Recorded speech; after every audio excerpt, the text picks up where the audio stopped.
Hello students, welcome back to elite tutors. चलिए इस video में हम देखने वाले हैं प्रॉब्लम सेट का question number 21 chapter number 3 circle का।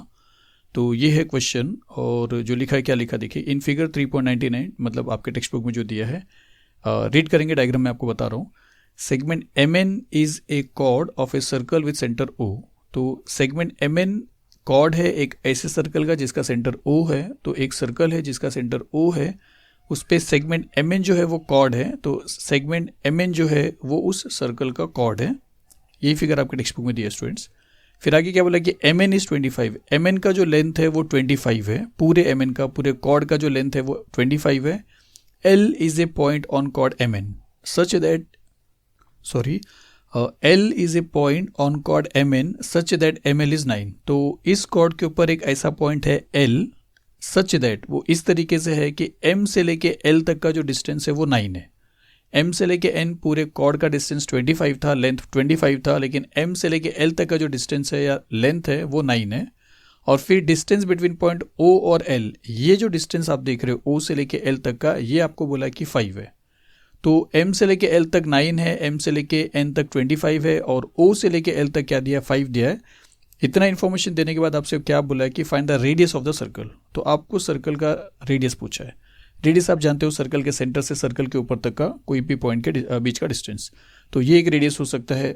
अगर ऐसा रेडियस ड्रॉ करेंगे हमको कोई फायदा नहीं होगा। एक रेडियस यहाँ पे ड्रॉ कर सकते हैं, कहीं भी ड्रॉ कर सकते हो, लेकिन अगर यहाँ पे ड्रॉ करते हो तो इससे आपको फायदा हो सकता है, क्योंकि अगर आप OM का वैल्यू निकालते हो तो आपने रेडियस ही निकाला है।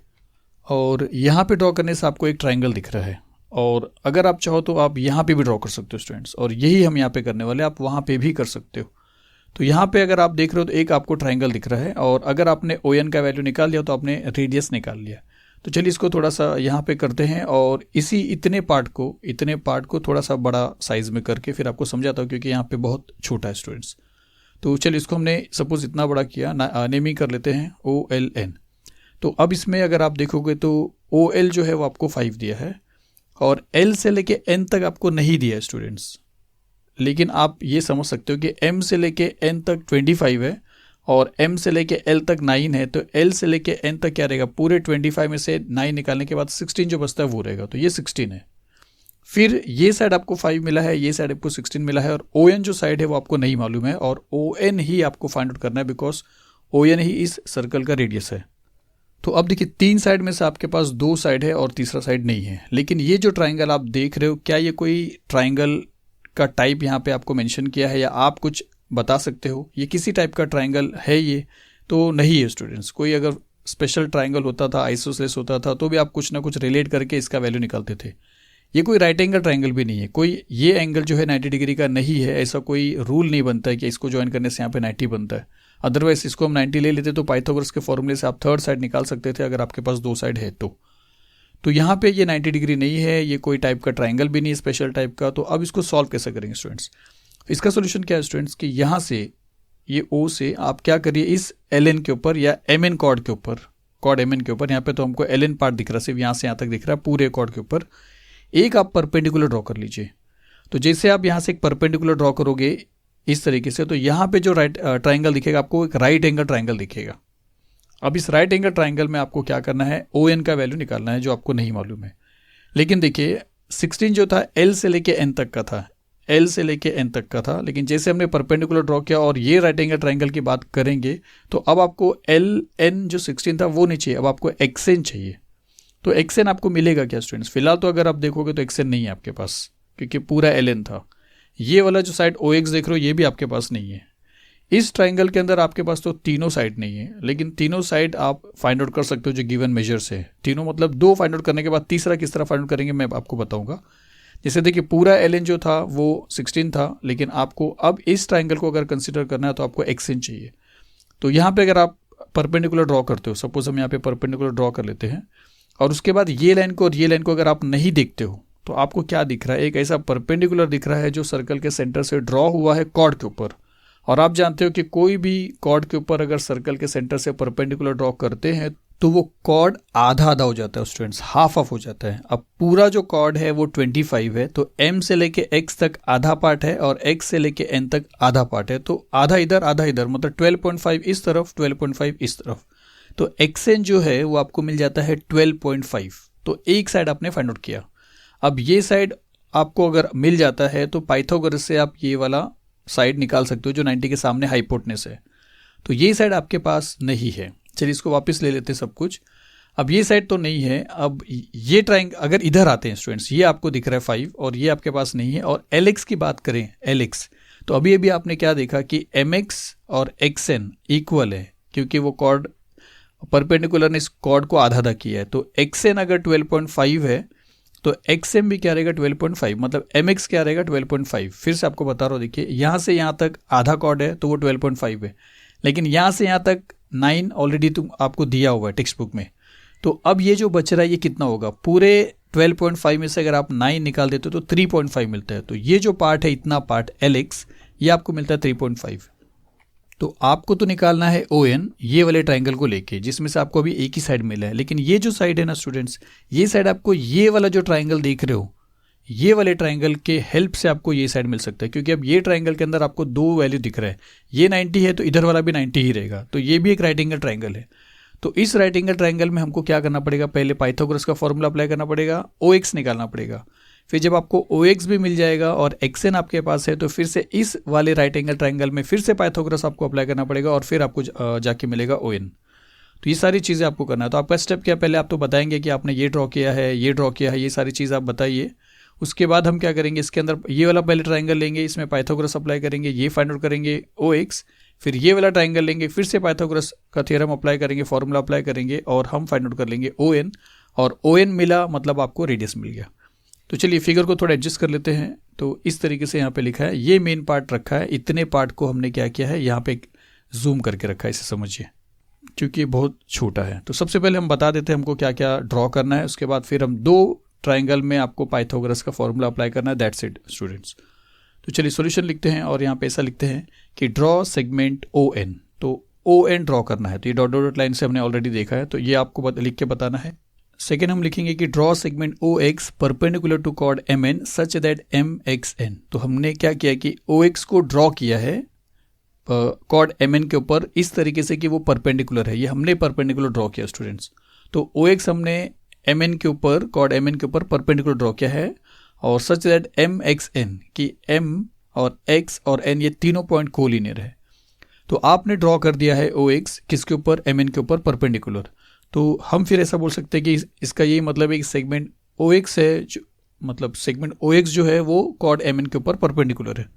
तो अब आपको क्या करना है, ये जो 12.5 मिला, ये 3.5 मिला, ये आपको यहाँ पे कैलकुलेट करके बताना है। तो अगर हमने एक परपेंडिकुलर ड्रॉ किया है कॉर्ड के ऊपर तो वो उसको आधा करता है, और जिसकी वजह से आप बता सकते हो कि फिर अगर पूरा 25 तो ये कितना हो जाएगा 12.5। तो यहाँ पे हम एक स्टेटमेंट लिखेंगे कि a perpendicular drawn from the centre of the circle to the chord bisects the chord, therefore M X और एक्स एन दोनों भी एम एन के हाफ हो जाएंगे। तो हम ऐसा लिखेंगे कि therefore M X is equal to X N which is half of M N, या एक्स एन आप बोलिए एम एन का आधा है, ये आप समझ रहे हो। तो एम एक्स भी क्या है, एम एन का आधा है, तो दोनों आपस में इक्वल रहेंगे।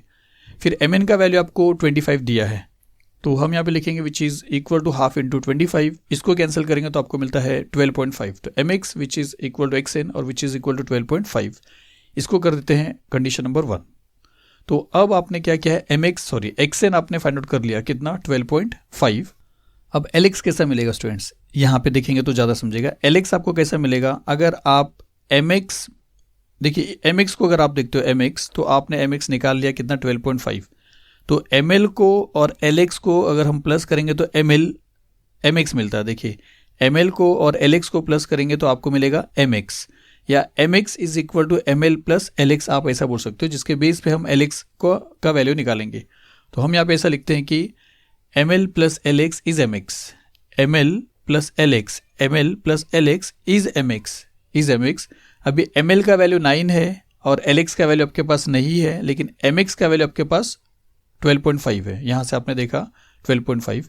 तो इसके बाद हम ऐसा लिखेंगे, हाँ चलिए कोलिनियर बता दिया। इसके बाद हम ऐसा लिखेंगे कि 9 plus L X is 12.5। L x को अगर आपको चाहिए तो 9 को वहाँ पे भेजना पड़ेगा, तो therefore L X which is equal to 12.5 minus 9। यहाँ पे आप चाहिए तो फ्रॉम 1 लिख सकते हो, क्योंकि 1 में हमने बता दिया कि एम एल का जो वैल्यू है, एम एक्स का जो वैल्यू है वो है 12.5। अब 12.5 में से अगर आप 9 माइनस करोगे तो आपको LX मिल जाता है 3.5।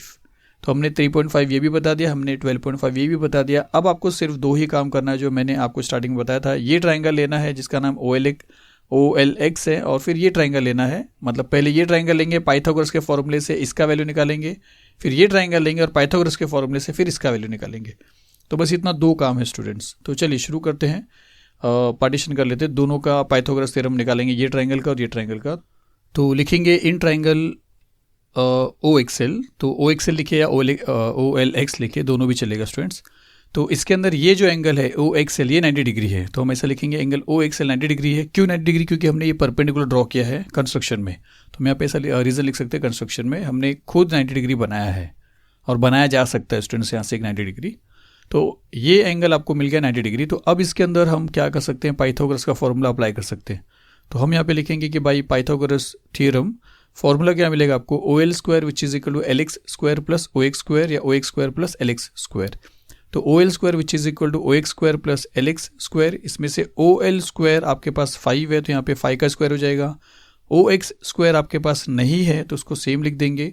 LX स्क्वायर में LX के जगह पे आप 3.5 लिखोगे तो 3.5 का स्क्वायर हो जाएगा।